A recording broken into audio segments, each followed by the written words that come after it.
Hi guys, Paul Dexter here. Well, we just finished Summit 2023 in Chicago.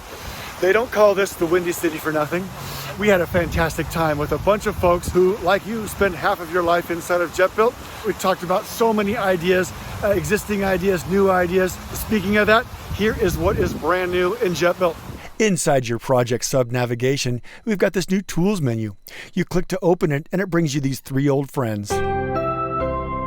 Jetbuilt has had these tools for some time, but we relocated them to this new menu so that you can quickly move between P&L Breakout, Competition Evaluation, and Margin Worksheet, and back to the Builder, and so on as you work the high details of your project. But wait, there's more! We've also added a lot of options to the P&L Breakout. Not only can you view between project and options, you can collapse items to only look at totals. You can choose to break out equipment and labor in various ways. And you've also got some new optional columns to display. Simply click to update your report, and then you can check out all those details. When you're done with that high-level estimating of your project, simply close the Tools menu, and you're back to a more minimal view. So don't forget to get yourself signed up for Summit 2024. We'll be announcing that soon. Until next time, this is Paul Dexter signing off.